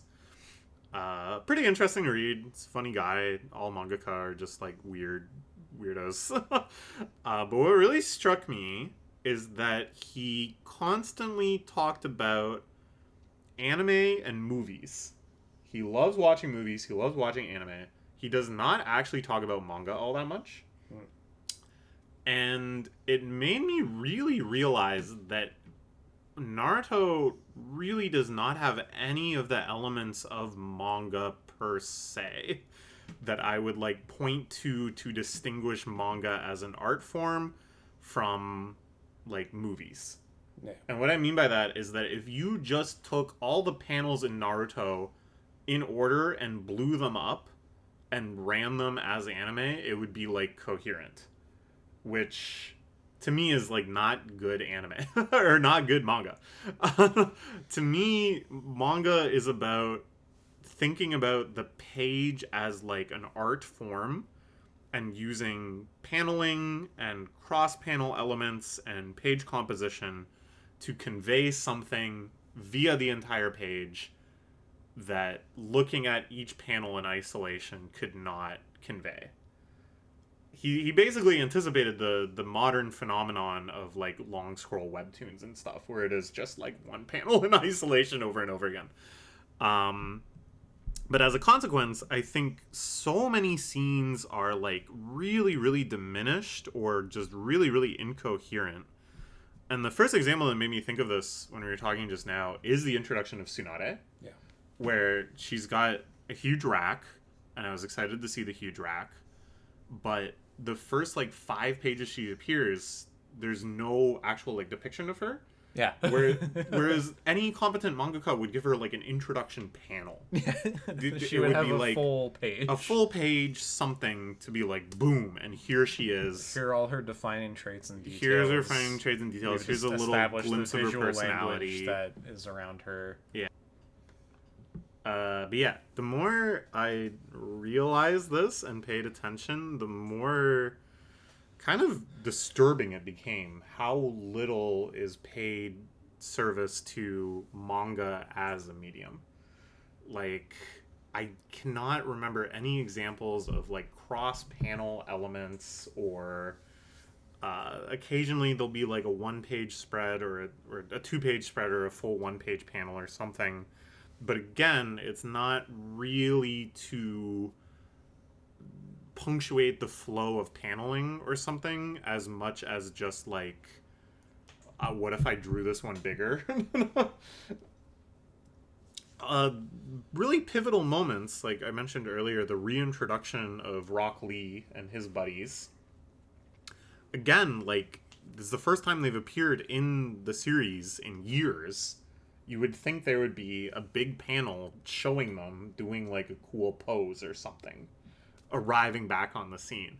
But instead, the first panels are just them kind of like in a helicopter shot. Yeah. Wandering about in the woods. You can hear the MASH theme as it goes over. Like, it's like not dramatic. It's not exciting. It's how you would shoot it. And I don't even think shooting it well. Yeah. But it's how you would shoot it, like, cinematically. If you had to literally physically position a camera. And you need to get an establishing shot of where they are. Yeah. And the shot of them, like, walking across. He loves drawing a conversation between two characters that's just, like, shot, reverse shot, where their expressions don't change. Yes. Lots and lots of shot, reverse shot. I can fill, like, 3 pages with this. And shot, reverse shot in manga, I think, is good. I think manga as well needs to be considerate of the invisible line. Yeah. And orient. But it's just, there's no dynamics to it at all. Yeah, like the thing is, in manga, Olivier's talk gets into this, and it's really, really good. In manga, you make the shot, reverse shot work by positioning the panels such that the characters look like they're talking to each other across the panels. Yeah. And Kishimoto does not do this. He does shot, reverse shot, but he puts the panels in, like, random spots. So the characters are always just kind of, like, looking off page. and this is, like, subtle shit. Like, this is stuff that I think separates bad manga from good manga. But I think even bad manga will get it right accidentally sometimes. Yeah. Whereas Kishimoto, I think, literally is just picturing it as anime in his mind, and then drawing frames of the anime and then just positioning them on the page based on, I think, mostly what he needs to, like, cram into the panel. Yeah. And there's some very, very crowded panels later. Yeah, Jesus. When it starts getting into these really high-level powered battles, which I complained about earlier, it's just, like, beam spam and summon spam, and it looks like very, very high-level Final Fantasy battles instead of anything resembling ninja action. Aside from... Oh, this is another tangent. Did you notice the entire run of the series? characters will always just throw shuriken for no reason. And it never does works, anything. ever. It never does anything. But it's always to just establish, like, the bad guy goes, bah! Yeah. Oh my gosh, even my shuriken didn't work. Okay, listen, fighting is like chess, okay? And so you make those moves because you're supposed to. It's true. They have, like, book opening theory. Yeah, they have book opening theory Just for always fighting. just But they have throw one two opening, which is shuriken. like throw shuriken or kunai, and a guy goes, whoa. Bah. But yeah, the paneling and the composition of panel by panel gets like incredibly messy by the end.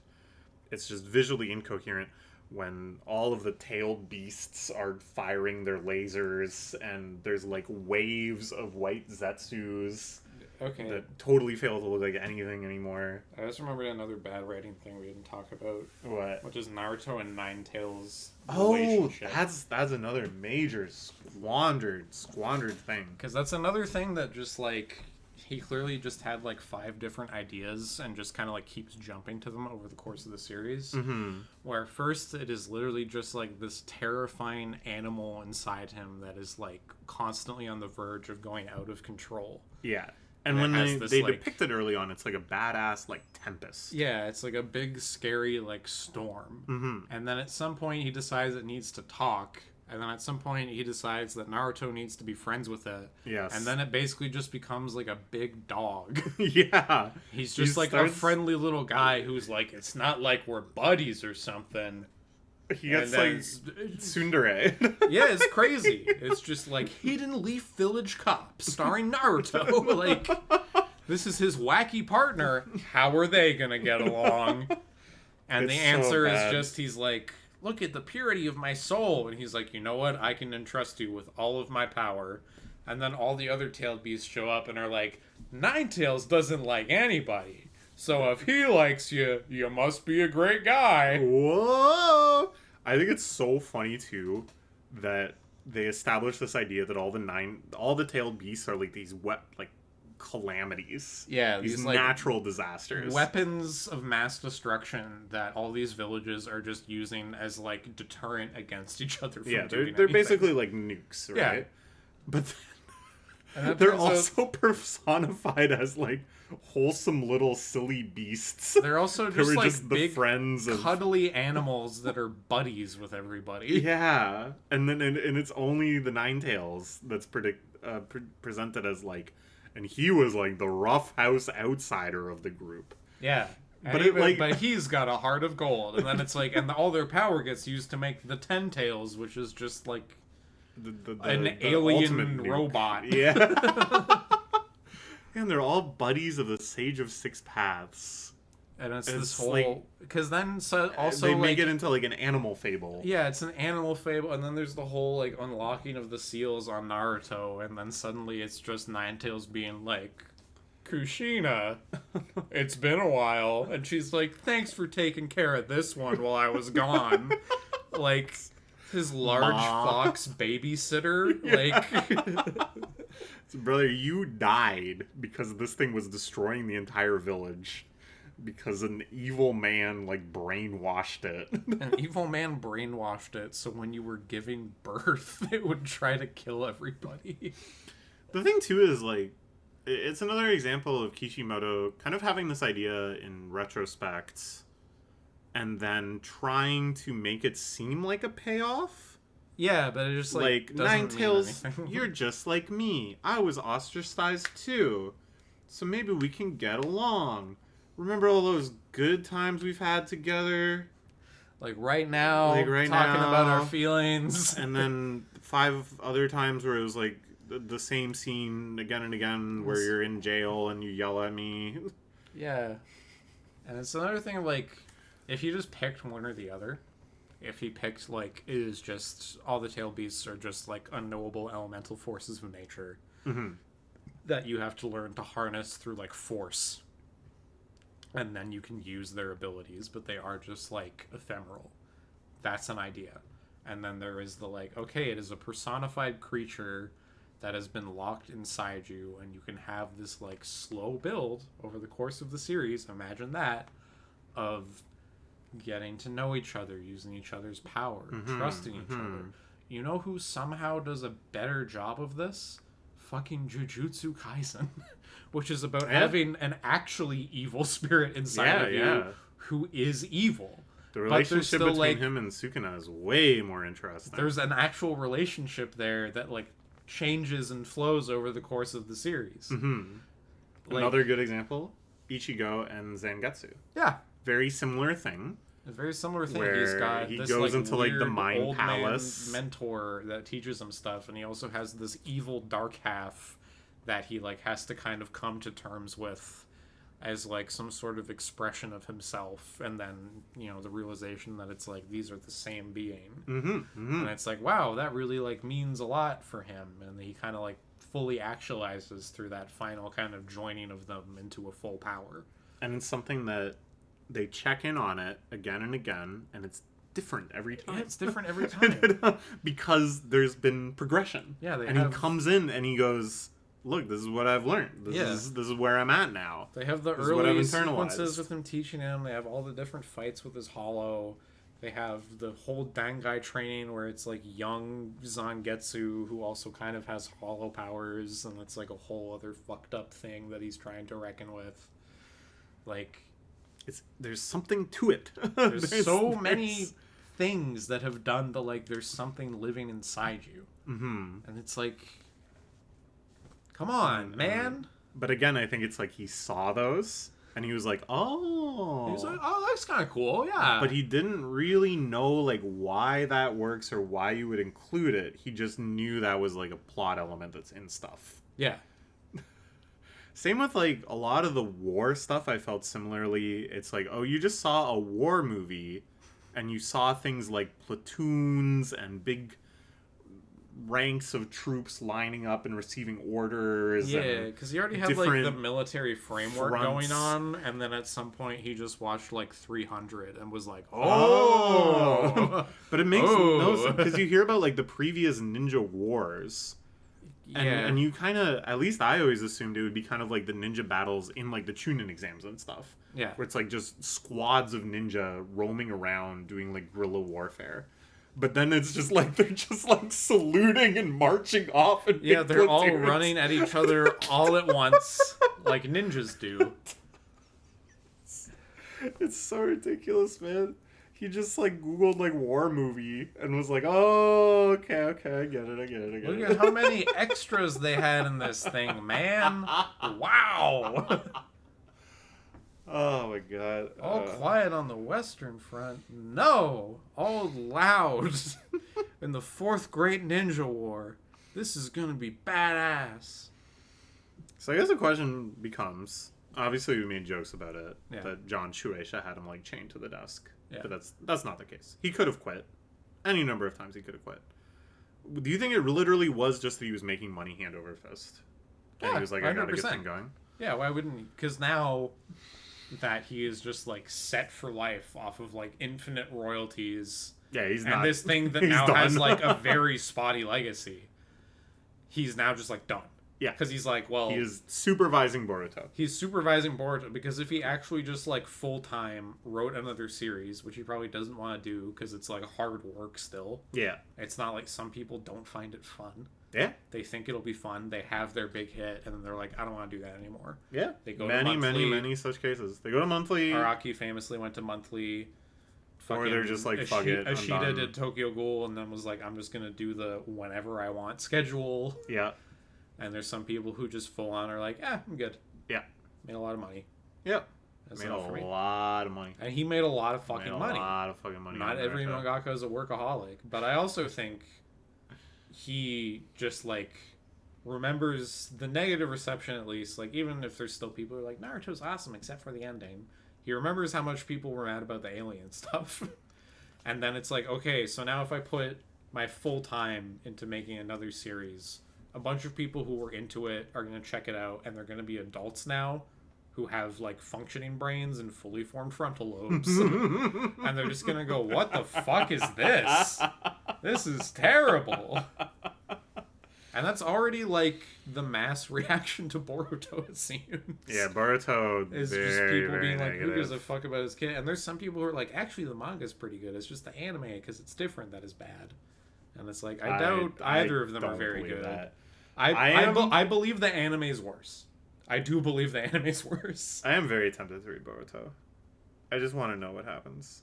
Well, we know we read a bunch of the wiki one time. Yeah, we read some of the wiki after we both finished, which was fascinating. It was like, what are they doing here? Because once again, it's like, okay, now there's like an Akatsuki of aliens who all have like a higher level eyeball, and like one of them has somehow tricked everyone into thinking that like Boruto killed his dad. And so now he's an outcast, and the only person who knows what happened is Sasuke. So then Sasuke trained him a bunch. So now he's like, another like have your cake and eat it too moment of like, we can't confirm they're gay because that kills the Fujo audience, but we can just indirectly have both of them be the dad of the same child. That's true. Wait, that's so true. I didn't think about that. They made Sasuke the surrogate father. That's so funny. The thing that cracks me up, sometimes I'll just read a recent chapter of it and see if I can try to figure out what the hell is going on. And there's one recently where they're talking about like the mass proliferation of the big tree that Madara makes at the end of Naruto. Yeah. That's gonna unleash the infinite Tsukomi. Or whatever it's called. It's not infinite Tsukomi. Tsukiyomi? Tsukiyomi. Yeah, infinite Tsukomi is what you're always doing to me. Yeah. Manzai comedy. A little Manzai comedy for you. Well, no, the tree was gonna... It was gonna encase everybody and then turn them into white Zetsu. Right. Because there was like another tree, or the roots of this tree deeper underground were the ones that like killed the original humans and then right. created the army. So now apparently there's like dozens of those trees. Now the tree is like table stakes currency. Because I think they just kept power scaling it. So now the enemy is just like rum. Actually, there's 12 trees because all of the enemies are aliens. I don't know. I feel like we could talk for hours about this. We've already talked for 2 hours about this. Maybe it's enough. Yeah, I don't know. Naruto stinks. I gave it like a 3 out of 10 or something on AniList. AniList? Yeah, I think a 3 is I just started up suitable. with my AniList to try and track stuff just so I can like remember more what I have read. Do you want to shout out your account for people curious on your takes? I haven't really put a lot on there yet. Okay, that's fair. We'll hold on that. We'll hold. But we'll see if I keep up with it. So, anyways, I'll talk about other series on some other occasion. This is long enough. Yeah. Fuck Naruto. Fuck Naruto. Peace.